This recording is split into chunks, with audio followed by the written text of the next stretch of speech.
అందరికీ నమస్కారం.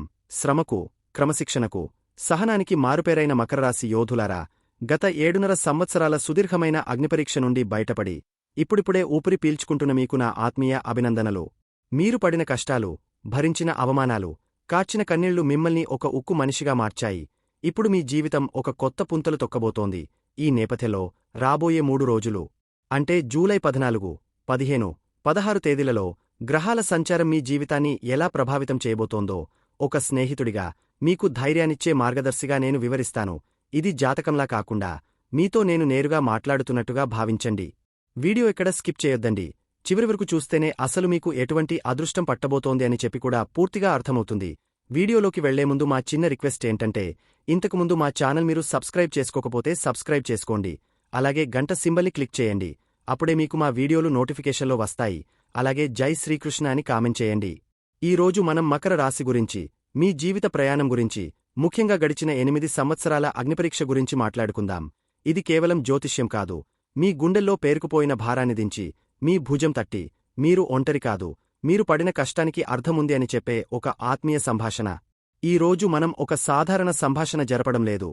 ఒక సుదీర్ఘమైన, కఠినమైన యుద్ధం ముగిసిన తర్వాత విజేతగా నిలిచిన సైనికుడితో మాట్లాడినట్టుగా మాట్లాడుకుందాం. మీ జీవితంలో ఒక చీకటి అధ్యాయం ముగిసింది. ఒక సుదీర్ఘమైన అగ్నిపరీక్షకు తెరపడింది. ఎందుకంటే మార్చ్ 30, 2025 నాటికి మిమ్మల్ని గత 7.5 సంవత్సరాలుగా పట్టిపీడించిన ఏలినాటి శని అనే మహా పరీక్ష సంపూర్ణంగా ముగిసిపోయింది. మీ భుజాలపై నుండి ఒక హిమాలయమంత బరువు దించినట్టుగా, మీ గుండెపై నుండి ఒక పెద్ద బండరాయిని తొలగించినట్టుగా ఉంది కదూ. ఈ క్షణం కోసం మీరు ఎన్ని కన్నీళ్లు పెట్టుకున్నారో, ఎన్ని నిద్రలేని రాత్రులు గడిపారో, ఎన్ని అవమానాలను మౌనంగా భరించారో నాకు తెలుసు. గడిచిన 7.5 సంవత్సరాల కాలాన్ని ఒకసారి వెనక్కి తిరిగి చూసుకుందాం.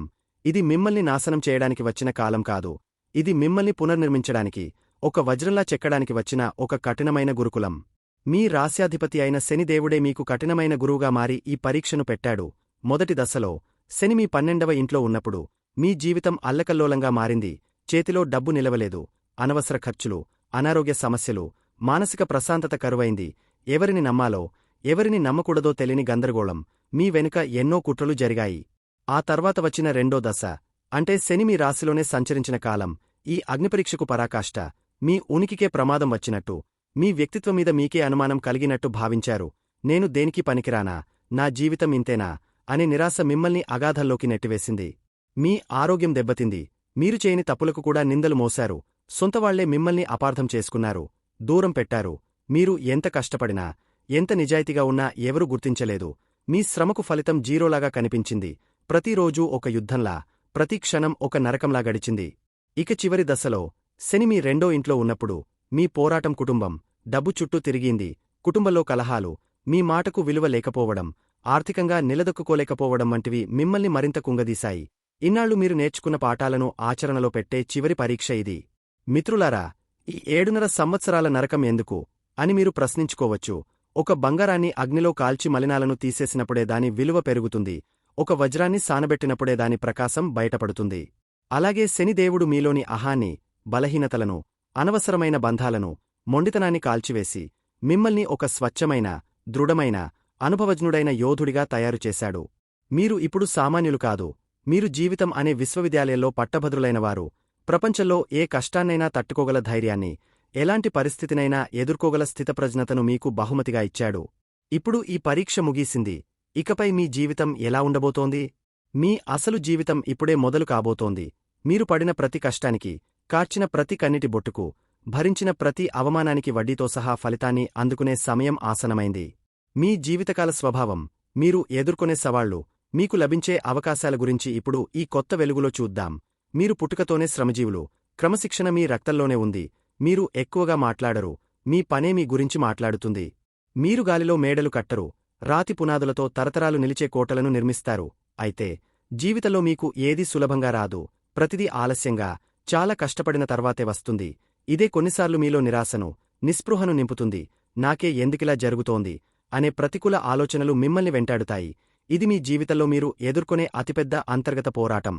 అయితే ఏలినాటి శని ముగిసిన తర్వాత ఈ పరిస్థితి మారుతుంది. మీ రాశ్యాధిపతి అయిన శని ఇప్పుడు మీకు గురువుగా కాదు, ఒక స్నేహితుడిగా, ఒక తండ్రిగా మారి మిమ్మల్ని నడిపిస్తాడు. ఆయన న్యాయమూర్తి. మీ కష్టాన్ని ఆయన ఎప్పుడూ గమనిస్తూనే ఉన్నాడు. ఇకపై ఆయన మీకు శిక్షలు వేయడు, బహుమతులు ఇస్తాడు. వృత్తి, వ్యాపార రంగాలలో ఇన్నాళ్లు మీ శ్రమను గుర్తించనిపై అధికారులే మిమ్మల్ని పిలిచి పెద్ద బాధ్యతలు అప్పగిస్తారు. మూలనపడ్డ మీ ఫైళ్లకు ఇప్పుడు మోక్షం లభిస్తుంది. ప్రమోషన్లు, జీతాల పెంపు, గుర్తింపు మిమ్మల్ని వెతుకుంటూ వస్తాయి. వ్యాపారస్తులుగా ఇన్నాళ్లు మీరు వేసిన ప్రణాళికలు ఇప్పుడు కార్యరూపం దాలుస్తాయి. మీరు నిర్మించిన పునాది మీద ఇప్పుడు ఒక పెద్ద సామ్రాజ్యాన్ని నిర్మించబోతున్నారు. మీరు ఏ రంగంలో అడుగుపెడితే అక్కడ మీకంటూ ఒక చెరగని ముద్ర వేస్తారు. మీ నిజాయితీ, మీ మాట నిలబెట్టుకునే తత్వం మీకు సమాజంలో గొప్ప గౌరవాన్ని, కీర్తిని తెచ్చిపెడతాయి. ఆర్థికంగా ఇన్నాళ్లు జల్లెడ పట్టినట్టు ఖర్చైన డబ్బు ఇప్పుడు నిలవడం మొదలవుతుంది. మీ సంపాదన పెరుగుతుంది. స్థిరమైన ఆస్తులను కూడబెడతారు. ఎందుకంటే డబ్బు విలువ ఏంటో మీకు ఈ 7.5 ఏళ్లలో బాగా తెలిసింది. మీరు ఇకపై డబ్బును విచక్షణతో ఖర్చు పెడతారు.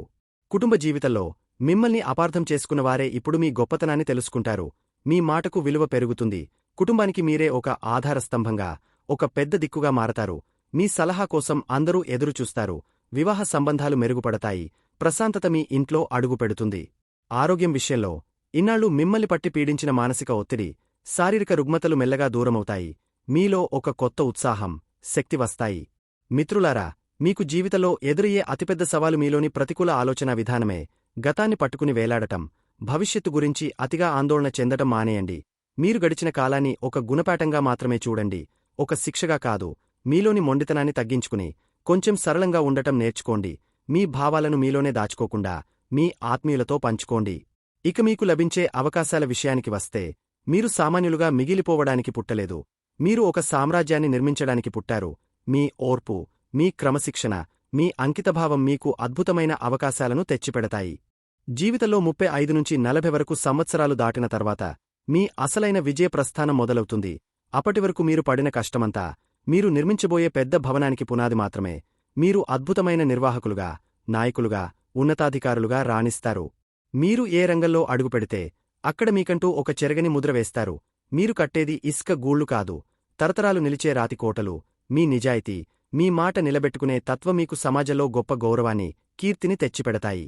గుర్తుంచుకోండి, మీరు సామాన్యులుగా మిగిలిపోవడానికి పుట్టలేదు. మీరు 35 నుంచి 40 వరకు ఏళ్లు దాటిన తర్వాత మీ జీవితంలో అసలైన రాజయోగం మొదలవుతుంది. మీరు పడిన కష్టమంతా ఆ రాజయోగానికి పునాది. మిమ్మల్ని చూసి నవ్వినవారే రేపు మీ విజయానికి చప్పట్లు కొడతారు. ఏలినాటి శని అనే కఠినమైన గురుకులం నుండి మీరు అత్యుత్తమ శ్రేణిలో పట్టభద్రులయ్యారు. ఇప్పుడు ఈ ప్రపంచం మీ కర్మక్షేత్రం. మీరు నేర్చుకున్న పాఠాలతో, పొందిన అనుభవంతో మీ జీవితాన్ని, మీ సామ్రాజ్యాన్ని నిర్మించుకునే సమయం వచ్చింది. కాబట్టి ఇకపై నిరాశపడకండి. మీ ఒంటిపై ఉన్న గాయాలు ఓటమికి గుర్తులు కావు. మీరు ఎన్ని యుద్ధాలు చేసి గెలిచారో చెప్పే పతకాలు అవి. మీ మౌనం బలహీనత కాదు, అది మీలోని అపారమైన శక్తికి సంకేతం. గడిచిన కాలాన్ని ఒక పీడకలలా మర్చిపోండి. దాన్ని ఒక గుణపాఠంగా గుర్తుంచుకోండి. ఇప్పుడు తల ఎత్తండి. మీలో అపారమైన శక్తి ఉంది. ప్రపంచాన్ని శాసించగల సత్తా ఉంది. శిఖరం మీకు దగ్గరలోనే ఉంది. మీరు ఇన్నాళ్లు కలలుగన్న మీ సామ్రాజ్యాన్ని నిర్మించుకునే సమయం ఆసనమైంది. నెమ్మదిగా, స్థిరంగా, ఆత్మవిశ్వాసంతో ముందుకు అడుగు వేయండి. విజయం మీకోసమే ఎదురుచూస్తోంది. మీరు విజేతలు, కర్మయోగులు, ఈ సమాజానికి ఆధారస్తంభాలు. ధైర్యంగా ముందడుగు వేయండి. మకరరాశివారికి జూలై 14, 15, 16వ తేదీలలో ఏ విధంగా ఉంటుందో ఇప్పుడు మనం వివరంగా తెలుసుకుందాం. ముందుగా జూలై 14వ తేదీ సోమవారం, అలాగే జూలై 15 మంగళవారం ఏ విధంగా ఉంటుందో తెలుసుకుందాం. ఈ 2 రోజులు మీ జీవితంలో చాలా మిశ్రమ ఫలితాలను తీసుకురాబోతున్నాయి. ఒకవైపు అద్భుతమైన అవకాశాలు మిమ్మల్ని ఊరిస్తుంటే, మరోవైపు కొన్ని ఊహించని సవాళ్లు కూడా పొంచి ఉన్నాయి. కంగారు పడకండి. ముందుగా మంచి విషయాల గురించి మాట్లాడుకుందాం. మీ రాశికి అత్యంత శుభగ్రహమైన శుక్రుడు మీ 5వ ఇంట్లో తన సొంత రాశి అయిన వృషభంలో బలంగా ఉన్నాడు. ఇది ఒక అద్భుతమైన రాజయోగం. దీనివల్ల మీ సృజనాత్మకత వెల్లువలా ప్రవహిస్తుంది. విద్యార్థులకు ఇది ఒక వరం లాంటి సమయం. చదువు మీద ఏకాగ్రత అద్భుతంగా ఉంటుంది. కష్టమైన పాఠాలను కూడా ఇట్టే అర్థం చేసుకోగలుగుతారు. పరీక్షలలో అద్భుతమైన ఫలితాలు సాధిస్తారు. ఉన్నత విద్య కోసం ప్రయత్నిస్తున్న వారికి శుభవార్తలు అందుతాయి. ఇక ప్రేమికులకు ఈ 2 రోజులు చాలా మధురంగా, అనురాగభరితంగా గడిచిపోతాయి. మీ మధ్య ఉన్న అపార్థాలు తొలగిపోయి బంధం మరింత బలపడుతుంది. కొత్త ప్రేమలో పడేవారికి కూడా ఇది అనుకూలమైన సమయం.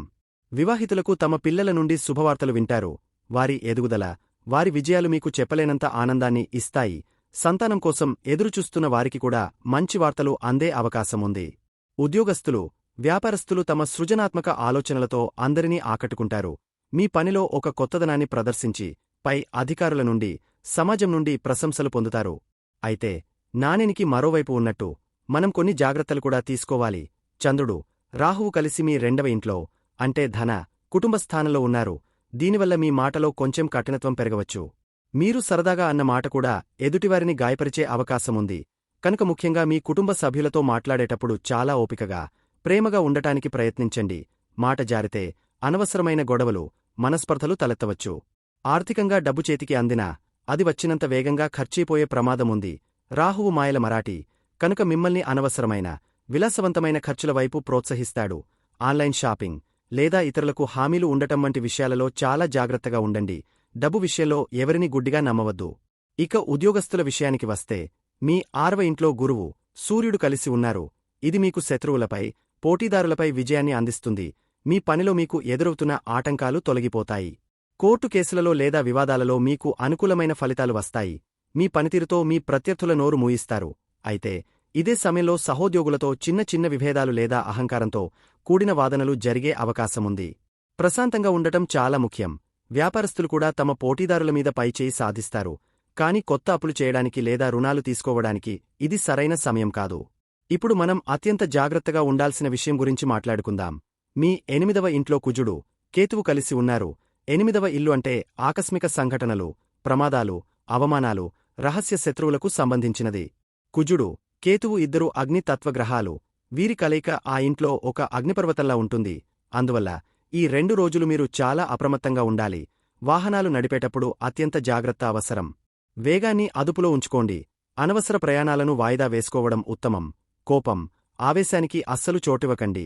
చిన్న విషయానికే మీకు విపరీతమైన కోపం రావచ్చు. ఇది మీ సంబంధాలను, మీ ఆరోగ్యాన్ని దెబ్బతీస్తుంది.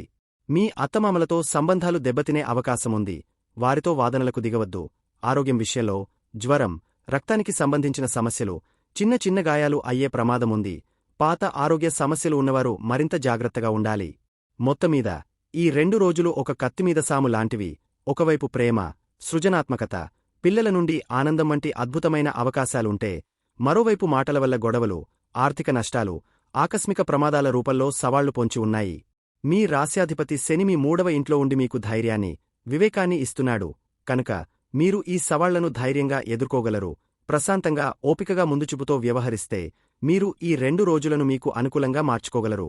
జూలై 16 బుధవారం. ఈ రోజు మీ మానసిక స్థితిలో ఒక పెద్ద మార్పు రాబోతోంది. ఎందుకంటే చంద్రుడు 2వ ఇంటి నుండి బయటకు వచ్చి మీ 3వ ఇంట్లో ఉన్న మీ రాస్యాధిపతి శనితో కలిశాడు. చంద్రుడు, శని కలయికను విషయోగమంటారు. దీనివల్ల మీ మనస్సులో ఏదో తెలియని నిరాశ, ఆందోళన, ఒంటరితనం ఆవరించవచ్చు. ఉత్సాహం తగ్గిపోయి ఏ పని చేయాలన్నా బద్ధకంగా అనిపించవచ్చు. అంతా నెమ్మదిగా జరుగుతున్నట్టు, మీ ప్రయత్నాలకు ఫలితం దక్కడంలేదేమో అనే ప్రతికూల ఆలోచనలు రావచ్చు. భయపడకండి. ఇది కేవలం ఆ రోజు చంద్రుడి ప్రభావం మాత్రమే. ఈ మానసిక స్థితి మీ రోజువారీ జీవితంపై ప్రభావం చూపుతుంది. కుటుంబ సభ్యులతో, ముఖ్యంగా మీ తోబుట్టువులతో మాట్లాడటానికి మీరు ఇష్టపడకపోవచ్చు. లేదా మీ మధ్య చిన్న చిన్న మనస్పర్ధలు రావచ్చు. వ్యాపారస్తులు, ఉద్యోగస్తులు కొత్త పనులు మొదలుపెట్టడానికి లేదా ముఖ్యమైన నిర్ణయాలు తీసుకోవడానికి ఇది సరైన రోజు కాదు. మీలో ధైర్యం తగ్గినట్టు అనిపించవచ్చు. కమ్యూనికేషన్ గ్యాప్ వల్ల అపార్థాలు తలెత్తవచ్చు. చిన్న ప్రయాణాలు చేయాల్సి వస్తే కొన్ని ఆటంకాలు ఎదురయ్యే అవకాశముంది. అయితే ఈ గ్రహస్థితిలో కూడా ఒక మంచి విషయముంది. 3వ ఇల్లు అంటే ధైర్య సాహసాలకు, సంకల్ప బలానికి సంబంధించినది. మీ రాస్యాధిపతి శని అక్కడ ఉండటం వల్ల మీ మనసు నిరాశలో ఉన్నప్పటికీ మీ అంతరాత్మలో, మీ సంకల్పంలో బలహీనత ఉండదు. ఇది మిమ్మల్ని బలహీనపరచడానికి వచ్చిన రోజు కాదు. మీలోని అంతర్గత శక్తిని, మీ సంకల్ప బలాన్ని పరీక్షించడానికి వచ్చిన రోజు. బయట ప్రపంచంతో కాకుండా మీతో మీరు సమయం గడపడానికి, మీ భవిష్యత్ ప్రణాళికల గురించి లోతుగా ఆలోచించుకోవడానికి ఇది మంచి సమయం. ఈ రోజు తీసుకునే నిర్ణయాలు చాలా ఆచరణాత్మకంగా, దూరదృష్టితో ఉంటాయి. మిగతా గ్రహాల ప్రభావం యథావిధిగా ఉంటుంది. 5వ ఇంట్లో శుక్రుడు మీకు అండగా ఉంటాడు. 8వ ఇంట్లో కుజుడు, కేతువుల పట్ల జాగ్రత్త అవసరం. అయితే ఈ రోజు మీ మానసిక స్థితిని అదుపులో ఉంచుకోవడమే మీ ముందున్న అతిపెద్ద సవాలు. కాబట్టి మకర రాశివారు, బుధవారం రోజును ఒక సవాలుగా కాకుండా ఆత్మపరిశీలన చేసుకునే ఒక అవకాశంగా స్వీకరించండి. తొందరపడి ఏ నిర్ణయాలు తీసుకోవద్దు. ముఖ్యమైన పనులను మరుసటి రోజుకు వాయిదా వేసుకోండి. ధ్యానం చేయడం లేదా మీకు నచ్చిన సంగీతం వినడం వల్ల మనస్కు ప్రశాంతత లభిస్తుంది. గుర్తుంచుకోండి, మీరు ఏలినాటి శని అనే మహాసముద్రాన్నే ఈదిన యోధులు. ఈ చిన్న చిన్న అలలు మిమ్మల్ని ఏమీ చేయలేవు. ఈ 3 రోజులు వివేకంతో, ఓపికతో, ముందుచూపుతో అడుగులు వేయండి. మీకు అంతా మంచే జరగాలని మనస్ఫూర్తిగా కోరుకుంటున్నాను. మకర రాశివారు పాటించడానికి వీలుగా ఉండే కొన్ని చాలా తేలికైన, మంచి ఫలితాలనిచ్చే పరిహారాల గురించి ఇప్పుడు మనం మాట్లాడుకుందాం. ఇవి మీ జీవితంలో ప్రశాంతతను నింపి, మీ పనుల్లో ఆటంకాలను తొలగించి మీకు ధైర్యాన్ని ఇవ్వడానికి బాగా సహాయపడతాయి. ముందుగా మీ రాశికి అధిపతి, మీకు గురువు, దైవం అన్నీ శనిదేవుడే, కాబట్టి ఆయన్ను ప్రసన్నం చేసుకుంటే చాలు, మీ జీవితంలోని సగం కష్టాలు తీరిపోయినట్టే. దీనికోసం మీరు పెద్ద పెద్ద పూజలు చేయక్కర్లేదు. ప్రతి శనివారం శివాలయానికి వెళ్ళండి. శివుడికి మీ మనసులోని బాధ చెప్పుకుని ఓం నమః శివాయ అని ఓ 10 సార్లు అనుకుంటే చాలు, కొండంత భారం దిగిపోతుంది. అలాగే ఆంజనేయస్వామి శనిదేవుడికి పరమమిత్రుడు. రోజూ లేదా కనీసం శనివారం నాడు ఒక్కసారైనా హనుమాన్ చాలీసా చదవడం లేదా కనీసం వినడం అలవాటు చేసుకోండి. ఆయనను తలుచుకుంటే కొండంత కష్టం కూడా దూదిపింజలా తేలిపోతుంది. ఇక రెండోది, దైవ పూజతో పాటు మనం చేసే చిన్న చిన్న పనులు, సేవలు కూడా అద్భుతమైన ఫలితాలనిస్తాయి. శనివారం రోజు మీ ఇంటి దగ్గర ఉండే కాకులకు కొంచెం అన్నం పెట్టండి, ఎందుకంటే కాకి శనిదేవుడికి వాహనం. అలాగే నల్ల కుక్కకు ఒక రొట్టె ముక్క వేయండి. అన్నింటికన్నా ముఖ్యంగా మీ కళ్ల ముందు కనిపించే ముసలివాళ్లకు, నడవలేని వారికి, పేదవాళ్లకు మీకు తోచినంత సహాయం చేయండి. వాళ్లకి ఒక కంబళి ఇవ్వొచ్చు, లేదా కొంచెం నూనె, నల్ల నువ్వులు లాంటివి దానం చేయొచ్చు. గుర్తుంచుకోండి, మనం ఇతరుల కష్టాన్ని కొంచెమైనా తీరిస్తే శనిదేవుడు మన కష్టాలను పూర్తిగా తీరుస్తాడు. ఇది కర్మ సిద్ధాంతం. చివరిగా మీరు ఎక్కువగా ఆలోచించి లోలోపల బాధపడుతూ తొందరగా నిరాశకు గురవుతుంటారు. ఈ ప్రతికూల ఆలోచనల నుండి బయటపడటానికి ఏ పని మొదలుపెట్టే ముందైనా ఓం గం గణపతియే నమః అని వినాయకుడిని తలుచుకోండి. ఆటంకాలన్నీ తొలగిపోతాయి. అలాగే మీకు అత్యంత శుభాన్నిచ్చే గ్రహం శుక్రుడు, కాబట్టి ప్రతి శుక్రవారం లక్ష్మీదేవి ఫోటో ముందు ఒక నెయ్యి దీపం పెట్టండి. మీరు శుభ్రమైన మంచి బట్టలు వేసుకోవడం, ఇల్లుని శుభ్రంగా ఉంచుకోవడం వల్ల కూడా శుక్రుడి అనుగ్రహం కలిగి జీవితంలో సంతోషం, ఐశ్వర్యం పెరుగుతాయి. ఈ చిన్న చిన్నవి శ్రద్ధగా పాటిస్తే చాలు, మీ శ్రమకు తగ్గ ప్రతిఫలం దక్కుతుంది. మీ జీవితం స్థిరంగా, ప్రశాంతంగా సాగిపోతుంది. చూశారు కదండి, ఈ వీడియో గనక మీకు నచ్చినట్లయితే ప్లీజ్ లైక్ చేసి మీ ఫ్రెండ్స్కి షేర్ చేయండి. అలాగే జై శ్రీకృష్ణ అని కామెంట్ చేయండి. అలాగే మా కొత్త వీడియోలు మీకు వెంటనే చేరాలంటే మా ఛానల్ను సబ్స్క్రైబ్ చేసుకుని పక్కనే ఉన్నటువంటి బెల్ ఐకాన్ని ప్రెస్ చేయండి. ధన్యవాదములు.